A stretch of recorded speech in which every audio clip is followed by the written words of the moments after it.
r/AskReddit, people who have their crap together. How? If it takes less than 5 minutes, do it now. Nothing else has ever helped me more. I used to even pay bills and rent late, and wasted a ton of money on late fees. Buying something on Amazon takes about 2 minutes. Setting up an account to buy something on Amazon takes 8. Man, this is easy. Instructions unclear, I'm broke. This right here. Get a good idea of how long things will take, schedule the ones that will need time, and immediately go through as many of the short ones as your calendar openings permit. Scheduling also allows you to pick an end time on your calendar beyond which hobbies and family take precedence. Realizing that the goalposts keep moving, and there's no end state, it'd be pretty terrible if one day there was nothing else to improve. That's why it's important to be happy with doing better each time. I got a calendar and learned how to use it. It's obvious for an organized person how to use a calendar, but I wasn't one of those. Had notes, appointments, to-do lists, etc. strewn all over my desk, in my bag, in my head. Of course those were the ones I forgot instantly. Now I have a calendar. It goes where I go. It is the one place where I write down all my crap, and I check it twice a day, first in the morning, and then when I finish up work for the day. Changed my life. My girlfriend loves her diary for keeping organized, like a planner thing, not a "Dear Diary" type one. A lot of successful business people use them, so there must be something to it. Yep. Having your crap together is 100% easier when you make a habit of journaling every day. It's hard to explain how impactful it is. When you journal, it's a mode of thinking you just can't get any other way. You're able to widen and narrow your perspective in deliberate ways. Let me expand on this. Journaling is a way to remember important things. It's more important than you might think. By investing in a long-running log of your thoughts, goals, intentions, perspectives, and influences, you start gaining the superpower of being able to widen your perspective beyond what you could without it. This absolutely impacts your day-to-day decisions. Being able to go back and revisit yourself year ago, 5 years ago, etc. is basically time travel, and is almost as helpful as seeing into the future, space, to work out your opinion on a topic. Do you ever find yourself parroting other things you have heard from blogs, podcasts, social media? Not sure if these things are really your opinion? Try writing it down. There is something about the act of writing out a position in your own words that processes the information in a way that just hearing and retaining does not. I have found that I'm better able to think critically and deeply about my own opinions and values when processed this way. A place to put a particularly sticky problem or thought that you tend to ruminate about. Keep fixating about something or a person. Write it down. It will get out of your head and on the page, so you are now free to focus your head on other, more important things. This massively increases your moment-to-moment quality of life. And by the way, by journaling, I do not mean just writing in general. I mean literally writing content where only you are the intended audience.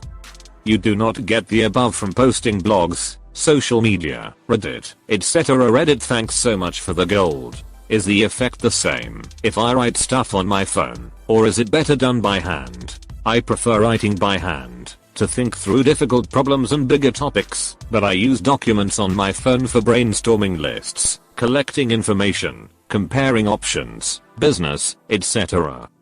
I would say try both and see what works for you, and it might be a mix. As someone that has kept a fairly steady journal for the past 9 years or so, I 100% agree with all of this. Things in my life are noticeably improved when my journaling is consistent vs when I start slacking on it. I've also had so many times when I've gone back to read what I wrote years ago and find that maybe there were certain aspects of me at that time that I had let slide and I want to refocus on.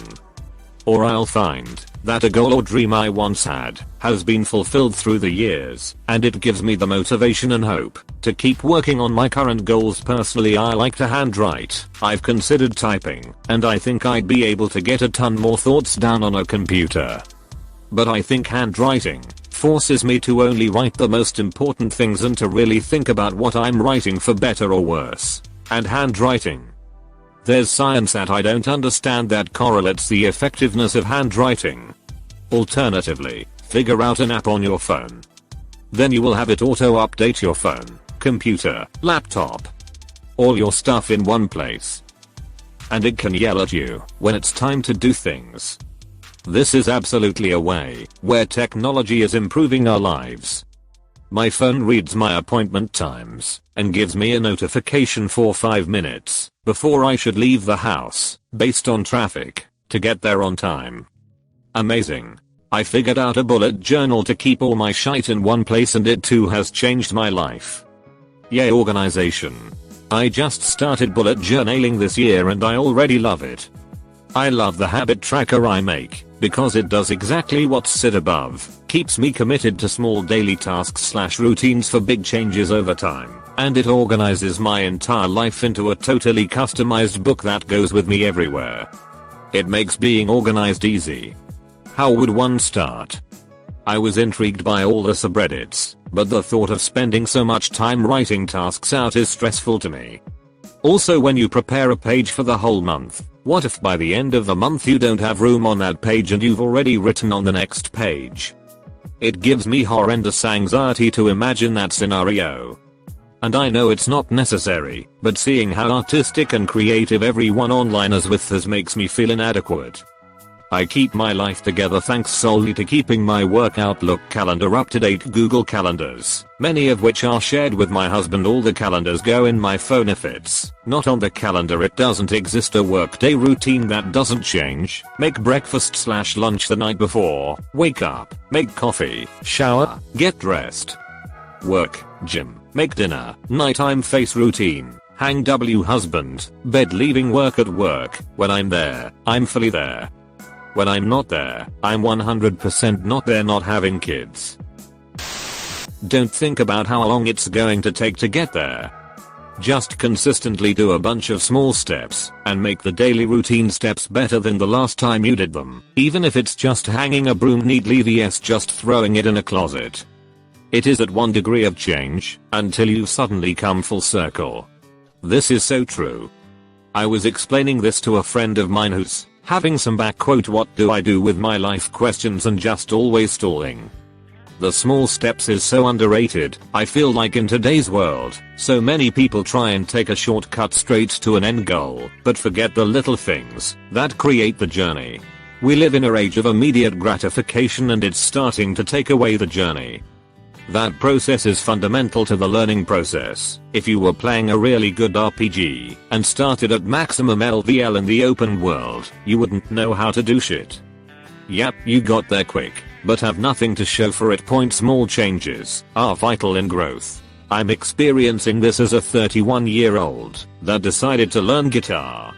I've been playing for a little over a week and have actually made some decent progress when I look at it objectively, but having been good at all of my other hobbies for a while makes me so impatient when learning new ones. 99.999% of the time, success is not overpass. Those overpass successes are literally the culmination of a bunch of small choices and stress times that lead up to the one break point where things finally turn around or go in your favor. The problem is that news headlines and social media make it look like you started something one day earlier and boom, success. There's this guy named Simon Sinek who does these leadership lectures, and you can find some on YouTube. But a lot of what he talks about is how most people give up way too easy and are conditioned by social media to believe the things worth accomplishing in life should be conquered immediately without the work. I took your advice and prepped my lunch for work tomorrow. It's gonna cut down at least 10 to 15 minutes from my morning nonsense lol. I think that is really awesome. Next step, lay out your clothes. Way ahead of you. All my clothes have been laid out for weeks. What's next? Lay out your clothes that you will wear on May 17th, 2052. You got a plan ahead. I try to explain this to my girlfriend, but she is an agent of chaos. OMG, am I the girlfriend? If you were, you'd be telling it me now. Yes. People always ask how we keep our home so clean and tidy. We have daily cleaning, weekly, and monthly cleaning tasks, so it never adds up. If you make sure every single night the dishes are clean, or put away, or in the dishwasher and the counters are wiped, the kitchen never gets overwhelming, for instance. Small steps and small things to make life easier. I apply that to everything in life. Never get up and go anywhere in your house without something in your hands. Things get taken out from where they belong, they get used, they get dirty, you create trash point every time you move, pick up something, and put it where it belongs. This way you don't have to spend 20 minutes a night straightening up. That kitchen thing is exactly where I started. I hate doing dishes, and I was the kind of person who would cook, eat dinner on the couch, and then sleep on the couch, and get up for work the next day. It's amazing just how much has changed since trying this. It's been roughly 2 weeks since I went to bed with any dishes in my sink or laying around my apartment, and in that time my kitchen and bathroom have slowly gotten cleaner and cleaner on a daily basis. Last week I threw away old stuff and pulled out all my fridge pieces and cleaned them. Today was the first time I've actually folded and put all my clothes away instead of living out of the clean laundry bin/pile in the corner in over a year. It's actually crazy to type it out and say it's only been 2 weeks, because it feels like I can't even imagine how I was okay with it before. Writing things down helps also. It's much easier to keep track of things when you're making a list instead of just thinking I can remember all this. You can't. We are at the point where, if someone were to stop by, or we impromptu invite a friend over, we know the house is always in order. Clean kitchen, clean bathrooms, bed made, laundry put away. It's peace of mind when going to bed, waking up, leaving the house and coming home. It takes work, but pays off tenfold. I'd say we spend about an hour combined each day just cleaning or doing simple chores, and reserve more time on weekend mornings. If you take pride in yourself, your house, your life, you'll be happier. Sure, you can take a break a day or two, but once you stumble and break a routine and self-discipline, it can spiral quickly and become overwhelming to catch up. Just breathe and stay active with your chores. Just like a diet, you won't see results and feel proud if you don't commit. I'm slowly getting used to doing this, and I don't even realize how useful it is. People say time is limited, but in reality we have so much fucking time. We learn to solve every theoretical problem by breaking it into smaller, easier problems, so why not sew it with the practical ones too? If you focus on the little steps, you won't even realize how much you're actually progressing until you look back and see all the success instead of an empty hole of "I could have done something." Most people overestimate what they can do in 1 year and underestimate what they can do in 10 years. Bill Gates. I think the last part of that was 10 minutes. And he is absolutely correct. Putting the phone down and concentrating on one thing for 10 minutes is one of the most productive little exercises I have ever done. Yeah, but if I put my phone down I never would read this. Checkmate. Bill Gates works with both, to be honest. Fuck knows how many goals of mine I would have achieved if I started 10 years ago.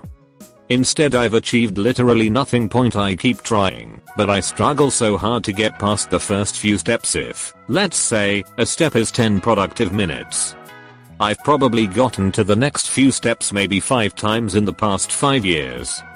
And then the following few maybe once. Then have just given up. Alright, I've never once in my life done a maths comment. I dropped out of maths at the start of year 12. General maths, that is. All the smart kids did what they call methods or specialist at the school I went to, so bear with me. This might sound a little convoluted, so apologies for that. Let's say a goal I want to achieve consists of 5,000 steps. So 5,000 x 10-minute intervals is 48,960 minutes, 816 hours. Or 34 days. So if I spend 1/8 of my time, which includes sleep, achieving one of my goals, 1 GOAL equals 5,000 x 10 minutes, it'll take me 272 days, 9 months, to achieve a goal. Give or take. Keep in mind most goals don't just abruptly end. You keep building on them. But still, at the very least I could achieve a ridiculously solid foundation of what I want to achieve in 9 months, and all it would take is 18 intervals of 10 dedicated minutes a day, 3 hours total. I worked out the 18 intervals thing by dividing 24 hours by 10 minutes, then dividing it again by 8. As I'd be spending 1/8 of my time on this, which honestly isn't much. I could obviously spend more, but maintaining a baseline is probably a good idea. Breaking it down like that has actually really helped. It makes things seem much more attainable. 9 months is a long ass time. But if I can just do 18x10 productive minutes a day, in 9 months maybe I'll be somewhere. I'm going to start today. I read a book a while ago that talked about doing a day where you break it up into 15-minute intervals. I set a timer on my watch to beep every 15 minutes and got to work. It is crazy how much time we waste. Those 15 minutes would either fly by because I was being productive and working, or I'd say to myself, that didn't take very long, oh I still have 8 minutes left in this set, I'll just do this other little thing until the timer resets, and then I'll start on another big task. You'd be blown away at how little time things actually take. Pomodoro technique to get stuff done does something similar. Originally 25 minutes of work, then 5-minute break. Do it 4 times and give yourself a 25 to 30-minute break. Some people modify it to 15 minutes working, 2 to 5-minute break etc. This is how I know I have ADHD, because if I'm working on a task that I don't like and I'm interrupted to take a break, I'm never going back to that task. Often I do everything in one go. Write a paper the night before. Clean the entire bedroom after several weeks of not. File taxes. Prepare a lesson unit, etc. I wish I could know what a taking break and going back to the task felt like. How does your mind remember where you left off? Oh my god dude. The struggle is real. You take a break for 1 second and an hour is gone. Or you find something you haven't seen in a while cleaning or moving things, and you stop and mess with them. One time I read of Mice and Men cover to cover in the middle of cleaning my room. It's a damn good book. Usually we have the TV on in the background in the morning and evening, but tonight, kept it off since we were doing some work. I was surprisingly productive and better able to focus. Guess it's obvious for most people, but for me, I thought I could work with it on, but was falling behind. Also expect to stumble and fail. I took up music again in my 30s. It's been years since I played, and I have learned to just relax and enjoy when I have time to practice. Sometimes I don't play for a week or 2. That's okay. When get to practice again, I just try make a deal with myself to practice again soon. Don't give up because you fell off a little. I've been doing this recently. I have a lot of thoughts about it, but I mostly have been thinking about it as practice. Practice making sure dishes are clean after I use them. Practice being interested in what my social partners have to say. Practice being kind and open while practicing how to say my piece without implying that others are wrong / stupid / whatever, and find joy in every reward.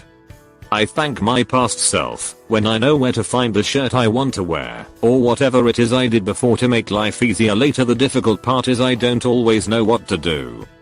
But I accept that I will learn, and if I mess it up this time, I'll do better next time. Sleeping solid 8 hours every night. I can't tell you how to do this though. I did this in college too. It's so important. Between working part-time, a killer commute, class, and sleeping 8 hours a night, it made me budget my time for homework better. Solid 8 hours is so important. Good advice. I swore I was gonna sleep enough tonight, but it's 2 AM now. My alarm goes off in 5 hours and I've just been trying to sleep for 4 hours now. How TF did this happen? Put the phone down. I needed this right now, and put it somewhere out of reach.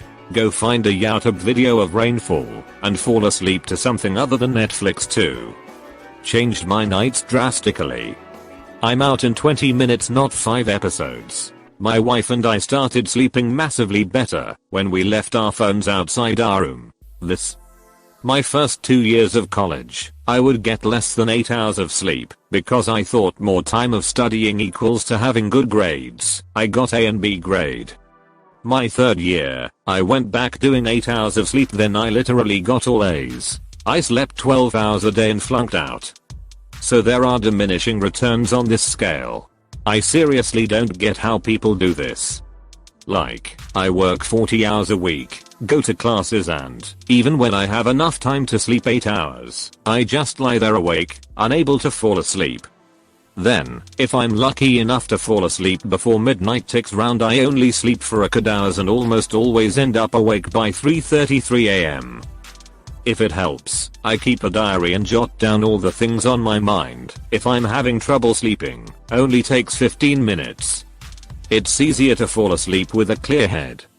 You have such a busy life that you don't get time to process things during the day, so it happens at night when you want to sleep. I get 9. This guy sleeps minutes. Actually, I was thinking seconds. I'm trying to figure this out. I can't get more than 6, 7 if I'm lucky. Been like this for 8 to 9 months. Distancing myself from people who are not truly my friends. Instructions unclear, ran out of friends. You may be joking, but that's basically what happened to me. I either found all of my friends toxic, or they found me too toxic, because I was distancing myself from their toxic friends, so I'm basically out. If you do this, at the very least make sure you have some people left. Disagree.